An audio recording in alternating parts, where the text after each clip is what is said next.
जनता है उसको ये हम एम्पावर करना चाहते हैं पहले कि ये सरकारी अधिकारी, prime minister, chief minister, MP, MLA सब नौकर हैं, उनको नौकरों की तरह ही ट्रीट करना चाहिए, इज्जत से बात करनी चाहिए, लेकिन उनको नौकरों की तरह ही ट्रीट करना चाहिए, उनको मालिक नहीं बनाना चाहिए। संविधान बचाओ यात्रा निकाली जा रही है जिसमें नारा ये होगा घर घर संविधान और संविधान से हर समाधान और साडा हक इत्थे रख। सुप्रीम कोर्ट तक के 4 जजेस ये कह चुके हैं, सिटिंग जजेस, प्रेस कॉन्फ्रेंस करके कि हमारे ऊपर दबाव है।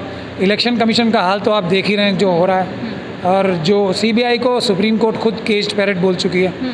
हर एक संस्थान को तबाह और बर्बाद कर दिया है डर से या लालच से, और हर जगह आरएसएस के लोग बिठा दिए हैं, आरएसएस की और बीजेपी की मानसिकता वाले लोग जो संविधान को ख़त्म करके मनुस्मृति लागू कराने के लिए दिन रात कोशिश कर रहे हैं। एससी, एसटी, ओबीसी और माइनॉरिटीज़ के लोग सिर्फ और सिर्फ एक्सप्लॉइट होने के लिए हैं, उनका कोई हक नहीं होगा, वो प्रॉपर्टी नहीं रख सकते, वो वोट नहीं दे सकते, वो पढ़ाई नहीं कर सकते। यदि पढ़ाई करेंगे तो उनके कानों में शीशे डाल दिया जाएगा, अगर वो बोलेंगे तो उनकी ज़बान काट दी जाएगी। महिलाओं को तन ढकने की इजाज़त नहीं होगी। ढोल गंवार, शूद्र, पशु, नारी, ये सब ताड़न के अधिकारी। इस बात को बाबा साहब के समय से ही रिजेक्ट कर दिया गया था, इसीलिए बाबा साहब ने मनुस्मृति चलाई थी। इसीलिए हम सभी लोग जो कि अम्बेडकरवादी हैं किसी भी हालत में किसी भी कीमत पे मनुस्मृति को लागू नहीं होने देंगे। नमस्कार, मैं हूं तनु और आप देख रहे हैं नेशन की। पर इस वक्त हम लोग पंजाब में हैं। सेफ कॉन्स्टिट्यूशन की मुहिम लगातार जारी है। ये मुहिम दिल्ली से चलती चलती पंजाब पहुंच चुकी है और पंजाब में भी लगातार लोगों को जागरूक करने का काम महमूद पराचा कर रहे हैं। मैं उनसे जानने की कोशिश करती हूँ कि आखिर संविधान कितना खतरे में है, क्योंकि ये सवाल कई बार उठे हैं कि प्रधानमंत्री नरेंद्र मोदी के राज में संविधान खतरे में है। तो कहाँ तक आप इस बात से सहमत हैं, कमेंट बॉक्स में ज़रूर बताइएगा। तो चलिए चर्चा शुरू करते हैं। मैं मुझे सेफ कॉन्स्टिट्यूशन की आप बात करते हैं, क्या लगता है आपको संविधान खतरे में आज देश में? मिशन सेफ कॉन्स्टिट्यूशन जो हमारी संस्था है ये तो बहुत पहले से इस बात को कह रही है कि आरएसएस और बीजेपी का खुला एजेंडा है भारत का संविधान खत्म करके मनुस्मृति को लागू करना और भारत को हिंदू राष्ट्र बनाना। अब धीरे धीरे करके बाकी पॉलिटिकल पार्टीज़ की और दूसरे लोगों की भी समझ में ये बात आ रही है, और उसके नतीजे में आपने देखा कल पटना में भी सबने संविधान बचाने की बात कही।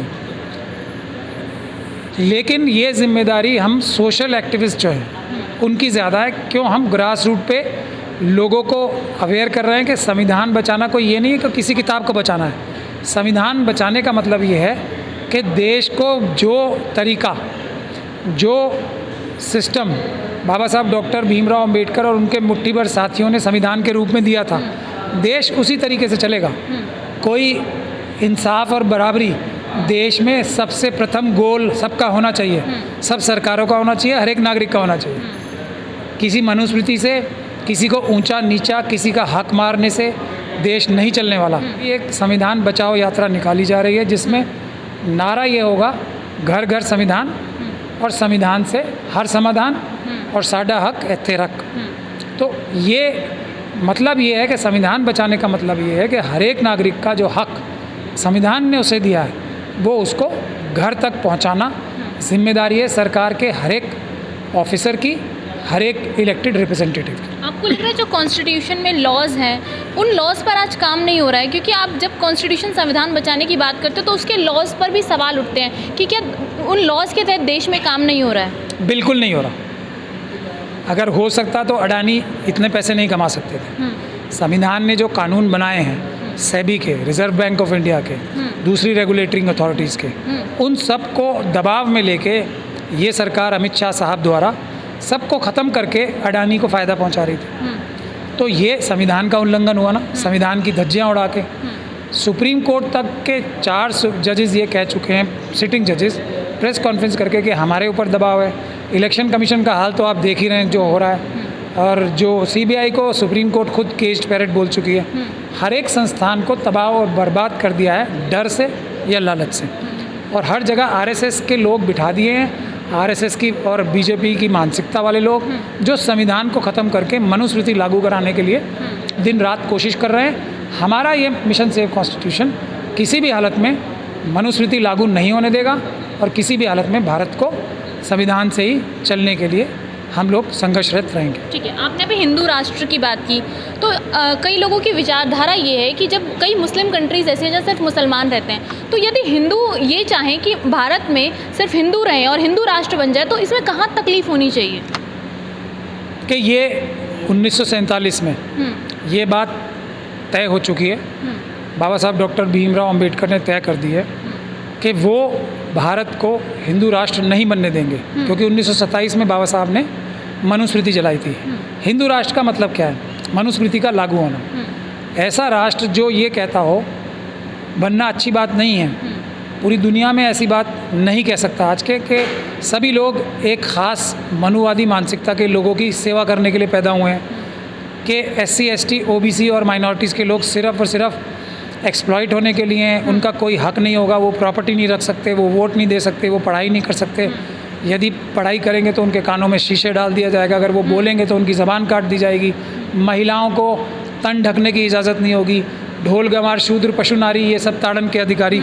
इस बात को बाबा साहब के समय से ही रिजेक्ट कर दिया गया था, इसीलिए बाबा साहब ने मनुस्मृति जलाई थी। इसीलिए हम सभी लोग जो कि अम्बेडकरवादी हैं, किसी भी हालत में किसी भी कीमत पे मनुस्मृति को लागू नहीं होने देंगे और हिंदू राष्ट्र इसलिए कभी नहीं बन सकता। SC STs माइनॉरिटीज़ की आप बात कर रहे हैं, आरक्षित सीटें होती हैं इनके लिए स्पेशली, और ये सब पुराने ज़माने की बातें हैं जहाँ पर दलितों को पीड़ा दी जाती थी, पीड़ित किया जाता था। अभी भी जो अनपढ़ लोग हैं वहाँ पर ये देखने को मिलता है, लेकिन जो पढ़े लिखे लोग हैं, जो डेवलप कर चुके हैं खुद को, वो आज अच्छी पोस्ट पे बैठे हैं। और सबसे बड़ा एग्जाम्पल तो राष्ट्रपति द्रौपदी मुर्मू का हमारे सामने है, वो भी दलित होने के बाद एक अच्छी पोस्ट पे हैं। तो कहाँ तक आप ये कह सकते हैं कि SC ST OBCs माइनॉरिटीज़ पर जो है सरकार या फिर लोग प्रताड़ित कर रहे हैं उनको? देखिए, इससे पहले भी एक राष्ट्रपति साहब थे, उन्हें मंदिर में जाने से रोका गया, ऐसा आपकी जानकारी में है। ये जो राष्ट्रपति साहिबा हैं, इनको सेंट्रल विस्ता इनॉग्रेट नहीं करने दिया गया। ये इतना फ़र्क भर आया है। काम सारे वही हो रहे हैं जो मनुस्मृति में थे। आज आप देख रहे हैं कि रोज़ घोड़ी पे चढ़ने के लिए शेड्यूल कास्ट कम्युनिटी के लोगों को मारा जाता है। ये पढ़ा लिखा समाज ही कर रहा है ना। रोज़ शेड्यूल कास्ट की बच्चियों का रेप हो रहा है, और जैसा हाथरस में हुआ, खुद सरकारी अधिकारी और पुलिस वाले उस बच्ची को ज़बरदस्ती जला देते हैं उनके घर वालों के खिलाफ जाकर। SC ST रिजर्वेशन दिखाने के लिए तो है, लेकिन क्या ज़मीन पे रिजर्वेशन है? आप देखेंगे कि 15% में से 5% भी रिजर्वेशन नहीं है, और उसमें इतने सारे झूठे नकली सर्टिफिकेट बना के। यहाँ पंजाब में एक बड़ा मुद्दा यही चल रहा है कि सोक और अपर कास्ट के लोगों ने SC सर्टिफिकेट नकली बना के उनकी सारी नौकरियां हड़प ली। तो ये तो धोखा ही हो रहा है ना। पहले ज़माने में और आज के ज़माने में फ़र्क सिर्फ ये है कि चीनी की चाशनी मिला के वही कड़वा काम, कड़वी दवाई खिलाने की कोशिश की जा रही है, वही जहर खिलाने की कोशिश की जा रही है। लेकिन अब लोग बाबा साहब के संविधान के बाद अवेयर हो गए, तो अब वो पॉसिबल नहीं है। पहले तो खुलेआम ये होता था ना कि पानी नहीं पीने दिया जाता था। आज भी आप देख रहे हैं कि स्कूलों में एक घड़े में से शेड्यूल कास्ट के बच्चों को पानी नहीं पीने दिया जाता, और अभी मुस्लिम परिवार को ही गंगा पे जाने से रोक दिया। तो ऐसा हिंदू राष्ट्र, मनुस्मृति द्वारा संचालित हिंदू राष्ट्र भारत को किसी हालत में मंजूर नहीं है। ये बाबा साहब के समय में ही तय हो गया। देखिए, यूनिवर्सिटीज़ की जब एडमिशन लिस्ट निकलती है तो उसमें सब देखते हैं कि रिजर्व सीट होती है SC STs की। फिर आप ये कैसे कह सकते हैं? तो आप क्या मानते हैं जो लिस्ट निकलती है SC STs की, वो सीट्स कवर नहीं होती, वो भी OBC को दे दी जाती है? OBC को नहीं, फिर आप नहीं समझ रहे। OBC की स्वयं की सीटें पूरी नहीं हो रही। 27% OBC के लिए रिजर्वेशन है, 7% सीटें आज तक उन्होंने भरी नहीं है। 15% शेड्यूल कास्ट की सीटें हैं, 5% आज तक भरी नहीं है। 6 और 7, 7.5% शेड्यूल ट्राइब की हैं, वो मेरे ख्याल से मुश्किल से 2-2.5% भरी गई हैं। ये सारी सीटें तो हड़प ली जाती हैं, दिखाई नहीं जाती, चोरी और डकैती की जाती है इन सीटों की। SC ST सब प्लान बता दीजिए पूरे देश में आज तक कहीं भी लागू हुआ है? तो ये सब एक झूठ का कारोबार, जो RSS और BJP का बुनियादी एक ताकत है, वो झूठ है। तो ये झूठ बोल के सारी बातें करते हैं। कोई रिजर्वेशन नहीं लागू हो रही है देश में, रत्ती भर भी रिजर्वेशन लागू नहीं हो रही। रिजर्वेशन इन प्रमोशन है, वो लागू नहीं हो रही। सिर्फ एक झूठ और धोखा है। अब तो लिटरल एंट्री शुरू कर दी है। सारी जो सरकारी चीज़ें थी उनको प्राइवेटाइज़ कर दिया गया है। जो बड़े बड़े संस्थान हैं, रेलवे प्राइवेटाइज़ होने जा रहा है, एयरपोर्ट्स प्राइवेटाइज़ कर दिए हैं, पोर्ट्स प्राइवेटाइज़ करके अडानी को दे दिए सारे। तो ये देश में चल रहा है। और फिर भी आप अगर ऐसा सोचते हैं कि रिजर्वेशन का कुछ भी लाभ SC/ST को मिल पा रहा है तो ये बहुत बड़ी, या OBC को मिल पा रहा है तो ये बहुत बड़ी मिथ्या है। जब संविधान सबके लिए बराबर है, देश सबके लिए बराबर है, फ्रीडम ऑफ स्पीच सबको है, राइट टू एजुकेशन सबको है, तो SC/ST के लिए स्पेशल क्यों उन लोगों को रिजर्वेशन दी जाए? बाकी लोग भी पढ़ के मेहनत करके आते हैं, तो क्यों वो पढ़ के मेहनत करके उस सीट को क्यों नहीं ले सकते जो उनको रिजर्वेशन चाहिए? देखिए, अगर सबके लिए सब बराबर हो जाएगा तो मुझे लगता है कि मुश्किल से 1% जो सो कॉल्ड अपर कास्ट वाले हैं वो किसी भी पोस्ट पे आ पाएंगे, क्योंकि उनके लोग बैठे हैं। जो एकलव्य का कॉन्सेप्ट है ना, वो उनके लोग सब जगह बैठे हैं। वो जो SC/ST, OBC और माइनॉरिटीज़ के लोग हैं उन्हें जानबूझ के कहीं भी घुसने नहीं देते। काबिल SC/ST, OBC और माइनॉरिटीज़ के लोग होते हैं, लेकिन उनको क्योंकि रिक्रूट करने वाले लोग सब सो कॉल्ड अपर कास्ट या मनुवादी मानसिकता के हैं, तो ये सब झूठ का कारोबार चल रहा है। अगर ईमानदारी से बराबरी का मौका मिलेगा तो 1% भी, 10% है ना टोटल, ये 1% भी लोग मेरिट पे नहीं आ पाएंगे इनके। ये सच्चाई है, इसको कितना भी छुपा लें, ये छुपने वाली बात नहीं। तो सेफ कॉन्स्टिट्यूशन की मुहिम आपने दिल्ली से शुरू की, पंजाब और भी कई राज्यों में शायद आप कर रहे होंगे, तेलंगाना, यूपी, बिहार, सब जगह ये जहाँ जहाँ हमें अच्छे लोग मिलते हैं, लोग इनवाइट करते हैं। जैसे तेलंगाना में हमें इनवाइट किया, चैप्टर वहाँ पे खोला और बहुत मजबूती से वक्फ का काम हो रहा है, और वहाँ SC/ST सब प्लान का काम भी बहुत मजबूती से हो रहा है। तो इसी तरीके से यूपी से हमें बहुत बुलावा आ रहा है, तो हम यूपी में भी बड़ी मजबूती के साथ जा रहे हैं। तो आप इस मुहिम को फैला रहे हैं पूरे देश में, ये आप क्यों कर रहे हैं? क्या आपका आगे चुनाव लड़ने का इरादा है? SC/ST के वोट आप वोट बैंक की तरह यूज़ करना चाहते हैं? वोट बैंक होना कोई बुरी बात नहीं है।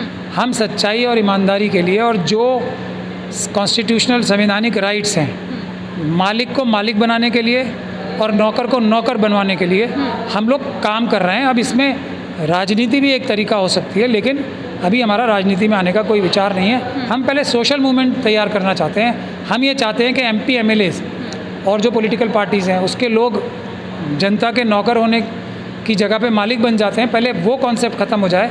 हमें जो जनता है उसको ये हम एम्पावर करना चाहते हैं पहले, कि ये सरकारी अधिकारी, prime minister, chief minister, MP MLA सब नौकर हैं, उनको नौकरों की तरह ही ट्रीट करना चाहिए। इज़्ज़त से बात करनी चाहिए, लेकिन उनको नौकरों की तरह ही ट्रीट करना चाहिए, उनको मालिक नहीं बनाना चाहिए। ठीक है, मेरा आखिरी सवाल ये है कि आप सेफ कॉन्स्टिट्यूशन मुहिम चला रहे हैं, तो क्या आपको नहीं लगता कि कॉन्स्टिट्यूशन के जो आर्टिकल्स हैं उसके बारे में आज बच्चों को पता होना चाहिए? क्योंकि हमें अपने राइट्स के बारे में इतना नहीं पता। अभी भी कई बच्चे ऐसे हैं जिनको बिल्कुल भी अपने राइट्स के बारे में नहीं पता, तो पुलिस स्टेशन या अलग जगहों पर उन्हें दिक्कत आती है, तो उसके लिए आप क्या करेंगे? यही तो हमारा नारा है ना, घर घर संविधान और संविधान से हर समाधान।